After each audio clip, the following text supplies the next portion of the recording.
क्या रेट है यहाँ पे इंडियन खाने का? लगभग इंडियन खाने का काम सस्ता है जी दाम। कुछ इस तरह से होती है पैरासेलिंग यहाँ पे। सिटीजनशिप मिलनी नहीं है, पर सिटीजनशिप नहीं मिलती ना, तो शादी करनी पड़ती है लड़की से। नहीं सिटीजन मिलती है किसी को। नमस्कार। राम भगवान वनवास गया था ना 14 साल, अभी पूरा हो गया है। तो आप क्या वहाँ पे जाने वाला परवाह? तो अभी 11 बज चुके हैं और मैं एक्सप्लोर करने के लिए जा रहा हूँ। अभी मैं हूँ भाई के साथ। भाई गोरखपुर से है। क्या नाम है भाई आपका? अजय नाम है जी। अजय नाम है भाई का, गोरखपुर से। और यहाँ पे भाई शॉप में काम कर रहा है। कुछ एशियन इंडियन फ्लेम करके रेस्टोरेंट का नाम है। वेजिटेरियन खाना वगैरह मिलता है इंडिया का और थाई खाना। तो ये पटोंग बीच के सामने है रेस्टोरेंट। तो भाई क्या रेट है यहाँ पे इंडियन खाने का? लगभग इंडियन खाने का काम सस्ता है जी दाम। थाई फूड खाओ तो सस्ता खाना मिलेगा। थाई फूड में वेज ऑप्शन काफ़ी हैं। अच्छा है, वेज अपने ज़्यादा है। थाई में खाओ, इंडियन खाओ, यूरोपियन खाओ, सब मिलेगा। तो भाई का कुछ इस तरह से रेट सीट वगैरह लगे रहती हैं यहाँ पे।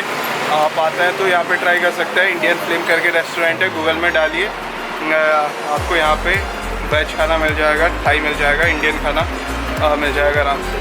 चलो ठीक है भाई। A few moments later. तो ये है पटोंग बीच।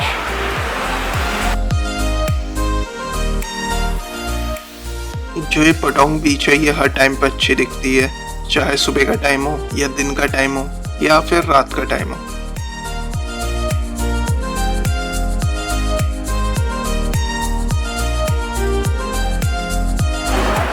भाई ऐसे लिखे रहता है, हमारे पास हिंदी गाइड है टूर की दुकानों पे भी, देख लो आप।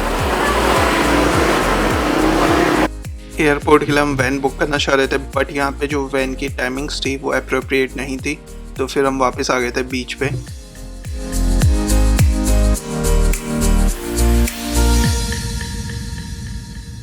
फोटो आएगी ना कबूतरों के साथ, तो यहाँ पे कुछ इस तरह से कबूतरों के साथ आप फोटो वगैरह खिंचा सकते हैं आराम से। तकरीबन मेरे ख्याल से 5 किलोमीटर लंबी तो होगी है। हाँ तकरीबन 5 किलोमीटर लंबी। तो भट्ट जी कैसा लगा आपको फुकट? ठीक लगा यार, फुकट तो बहुत अच्छा नहीं लगा, लेकिन मैं समझता हूँ कि अगर मैं किसी को सजेस्ट करूँगा तो यूपी आइलैंड और जेम्स बॉन्ड ना जाना चाहें तो फिर पटाया और बैंकॉक बढ़िया। हाँ सबसे सही पटाया है ना। हाँ सस्ता भी है पटाया, फुकट थोड़ा महंगा भी है। और सबसे बड़ी बात दिक्कत यहाँ ट्रांसपोर्टेशन की बहुत दिक्कत है। अगर आपको भी बुद्धा जाना है तो आपको टैक्सी करनी है या किसी से टूर प्लान करना है, वो आपसे 3 गुना कॉस्ट करता है। सबका यही रेट है। इस टाइप से एक एरिया आता है यहाँ पे। यहाँ से अगर आप इंस्टाग्राम की पिक्स लेते हैं काफ़ी अच्छी आती है, क्योंकि बैकग्राउंड में एक रास्ता जैसा आ जाता है। तो अगर आप पटोंग बीच एरिया पे आ रहे हैं तो देख लीजिए, सानिया स्पा के सामने एक प्लेटफॉर्म बना हुआ है इस टाइप का। यहाँ पे आप बैठ भी सकते हैं और यहाँ से आपकी फ़ोटो ले सकते हैं।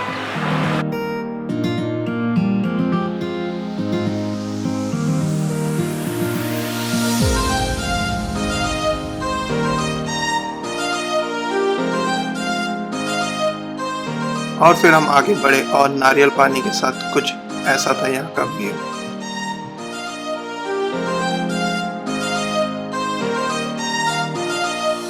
ये कुछ प्राइसेस वाटर स्पोर्ट्स के आप नेगोशिएट कर सकते हैं इन लोगों से। कुछ इस तरह से होती है पैरासेलिंग यहाँ पे। वो खींच के ले गया वो वाली फोटो। लो भाई उड़ा दिया उसको।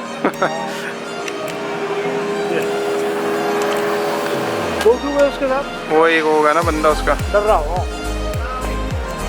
तो लाइफ जैकेट पहनी हुई है, समुद्र पे गिरोगे यहीं के उठा लेंगे 2 मिनट में। तो डूब होना रहे तो बाकी पैरासेलिंग बेटर है या जो आपने करी थी कोलान में, कोरल आइलैंड में, वो बढ़िया थी? सबकी एक जैसी है, सिर्फ फर्क प्राइस का है। जहाँ पे आपको सही पैकेज पड़ जाए, जैसे मैंने कोलैंड में करी थी तो मैंने 1000 बात में एक तरीके से 4 एक्टिविटी हो गई थी। बिग बोट स्टीमर में 10 से 15 किलोमीटर उसकी राइड होगी थी, एक तरफ की पैरासेलिंग थी और सी वॉकर था और तीसरा जेट स्की। 1000 बात में आपने 4 1000 बात में मैंने 4 कर। तो और यहाँ 1000 बात मांग रहे, केवल 1500 बात पैरासेलिंग के। Not good. और सी वॉकर तक मैंने किया है, उसमें सी वॉकर करा है जो 5 मीटर नीचे डीप सी में होता है, वो भी मैंने किया है इंक्लूडिंग 1000 बात। ये मैंने पैकेज उनसे लिया है जो उन्होंने स्टार्ट करा था मुझसे 1600 बात से, और मुझे लग रहा है कि अगर मैं 800 भी बोलता तो वो 800 भी कर लेते। तो बार्गेनिंग आप जरूर करें, जिससे भी करें रेट बार्गेनिंग करें। नहीं करता किसी और पे आप खड़े हो जाएं, लोग अपने आप आपके पास आते हैं, आपको यहाँ नहीं जरूरत नहीं है। तो आपको रेट कार्ड दिखाएंगे, रेट कार्ड के हिसाब से उसका 30% से आप नीचे डाउन से स्टार्ट करें।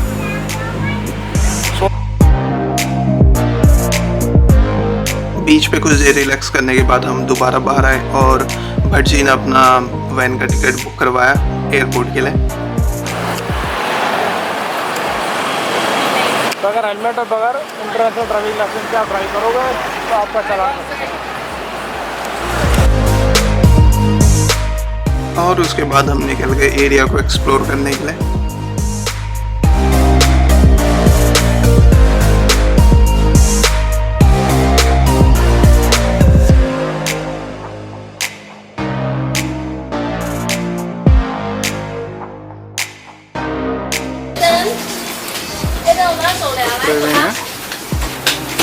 कपड़े चप्पल सब कुछ है यहाँ पे।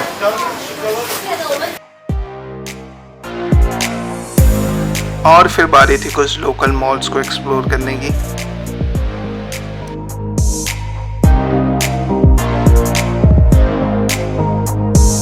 तो अभी हमने फुकेट एरिया के मॉल्स देख लिए हैं। ये था पीछे अपना सेंट्रल मॉल, एक ये था आगे। और रात को अराउंड 8 बजे के करीब भट्ट जी एयरपोर्ट के लिए निकल गए थे। ये मैंने 7-Eleven से अपना रिचार्ज करा लिया 20 बात का और क्रेडिट डलवा लिया कॉल वगैरह करने के लिए। तो जब आप थाईलैंड आते हैं और आपका बैलेंस वगैरह ख़त्म हो जाता है तो आप सीधे 7-Eleven आइए। यहाँ पे काउंटर पर उनसे बोलिए कि मुझे मोबाइल रिचार्ज करना है और आपका मैंने अभी 20 बात का करवाया है। तो उसमें मेरे को 20 बात का क्रेडिट पूरा मिल गया है, 20 बात की मैं बात वगैरह कर सकता हूँ। और फिर अगले दिन के लिए मैंने 200 बात में अपना वैन का टिकट बुक करवा लिया था एयरपोर्ट के लिए। और उसके बाद टाइम था कुछ खाने का जिसका प्राइस था 80 बात। काफ़ी सही था, पेट भर गया अपना 80 बात में। भाई सही रेस्टोरेंट चला रहे हैं यहाँ पे, मतलब काम कर रहे हैं सही रेस्टोरेंट में। तो थाई फूड खाइए आप यहाँ पे आ रहे हैं तो स्वाद अच्छा है। टॉम यम करके एक जगह है, बीच रोड से पास में ही है। आप यहाँ पे आ रहे हैं तो ट्राई कीजिए खाना। चलो भाई बर्मा से कब आए ये बताओ। हाँ जी, तो बर्मा से कब आए ये बताओ। मैं बर्मा से 4 साल से यहाँ, लेकिन मैं बैंकॉक से 2 साल यहाँ पे 2 साल। और यहाँ पे सिटीजनशिप आराम से नहीं मिलती ना, मतलब काम करने का परमिट मिल जाता है बर्मा वालों को। बर्मा का तो आसान से मिलता है, जैसे कि बर्मा से हर कोई डरता है, जैसे यहाँ पे पानी बिजली सब बर्मा से आता है। अच्छा, बर्मा से आता है, पानी बर्मा से आता है सब, जैसे कि डायरेक्ट तो नहीं आता। बिजली बर्मा बेच रहा है क्या ऐसे थाईलैंड में? नहीं, थाईलैंड बर्मा से आता है ना। अच्छा, पानी आ रहा है पर बिजली तो ये खुद ही बना दोगे? नहीं, डैम से बर्मा से आता है। बर्मा बेचता है इसलिए पहले मैंने सुना था, पहले यहाँ पे बर्मा का थोड़ा आदमी को नीचे होगा था, इसलिए बर्मा का आदमी गुस्सा होकर, जैसे कि हिंदी में बोलते हैं। तो बर्मा के यहाँ पे बहुत लोग मिलेंगे आपको, बहुत 1000 मिलेंगे सर, और सब हिंदी जानते हैं लगभग, अच्छी खासी हिंदी बोल लेते हैं। तो 50% में आपको थाई में 50% है, बर्मा का नेपाल 20% है, और इंडियन 10%, थाई 10%। तो यहाँ आपको कोई दिक्कत नहीं आने वाली है। अगर आप आ रहे हैं तो आपको बर्मा वाले बहुत लोग मिल जाएंगे, आपको दुकानों पे मिल जाएंगे, आपको रेस्टोरेंटों पे मिल जाएंगे, सब जगह मिल जाएंगे। ये भाई 4 साल पहले आया था यहाँ, काम कर रहा है। सिटीजनशिप मिलती नहीं है, पर सिटीजनशिप नहीं मिलती ना, तो शादी करनी पड़ती है लड़की से। नहीं, सिटीजन मिलती है, जैसे कि हमको अभी तो हमारा लोकर हो गया। हाँ, तो दूसरे बोलेंगे तो अब मैं लोकर थाई हो गया, मैं किसी डरने का। अच्छा, वीज़ा पे है ना? वीज़ा में अच्छा, आपको कोई दिक्कत नहीं है? दिक्कत नहीं है, जहाँ भी जा सकता हूँ, जो कर सकता हूँ। तो इंडिया वाले को? इंडियन को थोड़ा मिलता नहीं है, हमारा नेपाल को बर्मा नेपाल को मिल जाता है, और कंबोडिया लाओस को भी मिलता है। मिलता है, जैसे कि इंडियन को 2 महीने का मिलता है, फिर 2 महीने फिर इंडियन जाना पड़ेगा, आते जाते करना। इंडिया वाले को इन्वेस्टमेंट करना पड़ेगा लंबे समय के लिए चाहिए, और बर्मा वाले को कुछ नहीं करना। एक बार किया तो जिंदगी भर के लिए हो गया। बर्मा, तो बर्मा वालों का सही है यहाँ पे, नेपाल वालों का भी सही है। और तो ये है भाई, यहाँ पे बहुत बर्मा वाले हैं। तो भाई तो मिलकर अच्छा लगा। क्या नाम है भाई? मेरा मुन्ना है। मुन्ना? कि मैंने अभी रखा है मेरे नाम। और वैसे बता नाम? मेरा नाम महिला है, नेपाली नाम। महिला? महिला। महिला रखते हैं क्या? महिला रखते हैं। अच्छा। जैसे कि महिला का मतलब होता है कांचा बेटा, जैसे कि कांचो, जैसे कि सबसे छोटा, छोटा है। जैसे कि हमारे नेपाल में होता है बड़ा बेटा, छोटा बेटा, दूसरा बेटा, सबसे छोटा बच्चा को कांचा बोलते हैं, इसलिए महिला रखा है, कांचा का महिला रखा है। कांचा भाई है, लेकिन हर कोई समझता नहीं, तो मैंने अपने आप। तो मुन्ना सही है ना? मुन्ना सर सही है। मुन्ना नाम सही है, मेरा नाम मुन्ना है। तो भाई हर कोई पूछता है तो मुन्ना से ही पहचानते हैं हर कोई। तो जाइएगा बर्मा भी घूम के आइए आप, बहुत थाईलैंड से भी अच्छा बर्मा है। बर्मा में जैसे कि घूमने के लिए हर एक जगह है, मंदिर वगैरह, मंदिर है, बीच है। और भारत का कल्चर है वहाँ लगभग, जैसे इंडियन कल्चर काफ़ी है या? जी, बर्मा ज़्यादा है, लेकिन आप जैसे यहाँ तो इंडियन का कल्चर बहुत है थाईलैंड में। हाँ, जैसे कि हम क्योंकि- इंडियन जाएंगे तो थोड़ा, नेपाल जाएंगे, बर्मा जाएंगे तो आसान हो जाएगा। जैसे कि नहीं, जैसे थाईलैंड में इंडिया के मंदिर है काफ़ी, हाँ, बर्मा में है, बर्मा का अरुण मंदिर देव भी के है। भी है, वरुण, ये सब हम है। लोग हिंदुस्तानी का मंदिर मानते हैं, जैसे कि बर्मा में ना, लक्ष्मी, दुर्गा, कृष्णा, हरे कृष्णा, ये राम लक्ष्मण सब हम बर्मा का मानते हैं। जैसे कि हम ऊपर मानते हैं कि बुद्ध, ये बुद्ध नेपाल का है, हाँ, इसलिए हम बुद्ध को भी मानते हैं। लुम्बिनी। हाँ, गुम्बिनी बुद्ध बोलते हैं। तो चलो जो भी है बर्मा भी देखेंगे एक बार। बर्मा जाइए, बहुत अच्छा और है। क्योंकि हाँ ना, रंगून एक समय पे इंडिया के साथ ही था, ब्रिटिश राज के समय पे 1940 के समय पे अंग्रेजों ने अलग कर दिया था हाँ। बर्मा को इंडिया से। तो चलो जो भी है, भाई मिला, अच्छा लगा बात करके। चलो जाइएगा बर्मा, एक बार ज़रूर घूम के आइएगा। थाईलैंड से भी अच्छा है। A few moments later. उसके बाद मैं निकल गया था फुकेट को एक्सप्लोर करने के लिए।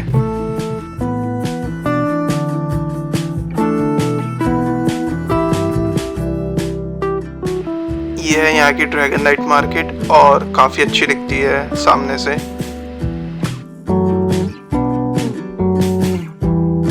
मैं घूम रहा था, दो भाई लोग मिल गए, एक भाई है अपना रंगून से, एक हमने नेपाल से। नेपाल में कहाँ से हुए बताओ? कटबती। नहीं, नेपाल से नहीं, मैं बर्मा से हूँ। बर्मा से ही हो? हाँ, बर्मा से लुचिना का है।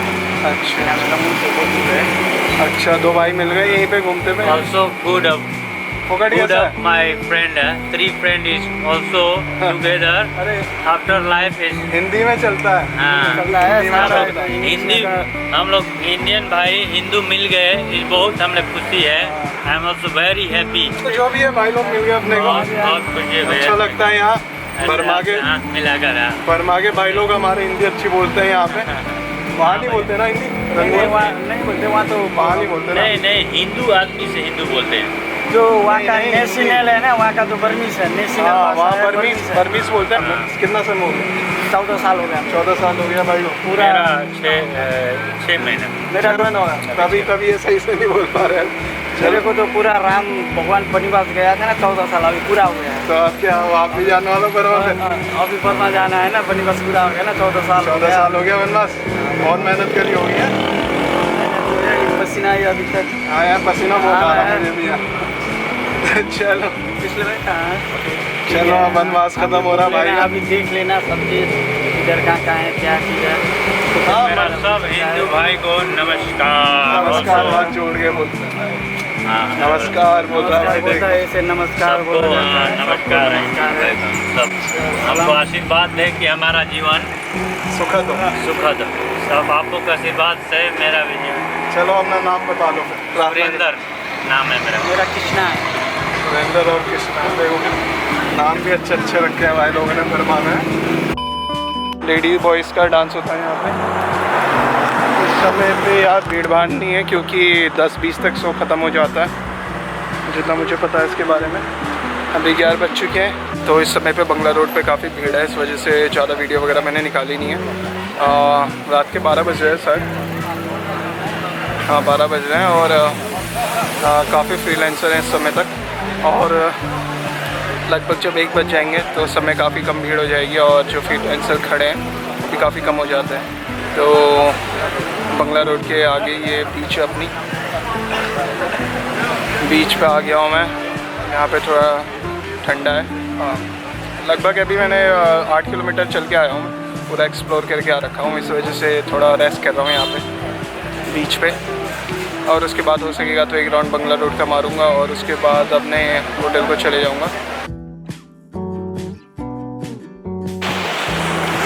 थोड़ा अंधेरा है, इस वजह से ज़्यादा कुछ दिखेगा नहीं। और अराउंड 1 बजे के आसपास मैं इस ब्यूटीफुल रास्ते से अपने होटल की तरफ को निकल गया था।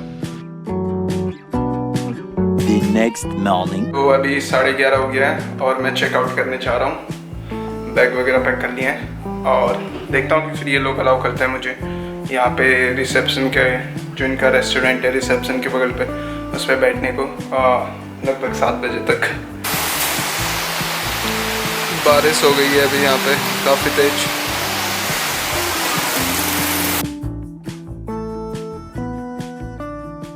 सामने के ही एक रेस्टोरेंट से मैंने इंडियन लंच कर लिया था, और फिर वैन आ गई थी शाम को, तो वैन से मैं एयरपोर्ट पहुंच गया था। तो अभी मैं एयरपोर्ट पर आ चुका हूँ, वैन ने पहुंचाने में लगभग 2 घंटे लिए पूरे, और उसका टाइम था 1 घंटे का।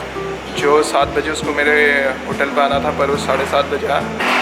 एयरपोर्ट पहुँचते ही उन्होंने सीधे पावर बैंक के लिए पूछा, और मेरे पावर बैंक में जो थी उसकी कैपेसिटी नहीं लिखी थी कि कितने कैपेसिटी का है। मेरा 20,000 mAh का था, पर उसमें मैंने काटा हुआ था, तो इस वजह से उन्होंने मेरा पावर बैंक जमा कर लिया। तो मैंने बोला उसको कि बैटरी कम है, ये है वो है, पर वो समझ नहीं आती इनको इंग्लिश अच्छे से, तो इस वजह से उन्होंने जब्त कर लिया है। तो जो भी है, अब बिना पावर बैंक के हो गया हूँ मैं। पर अच्छी बात यह है कि अब मैं जा ही रहा हूँ यहाँ से।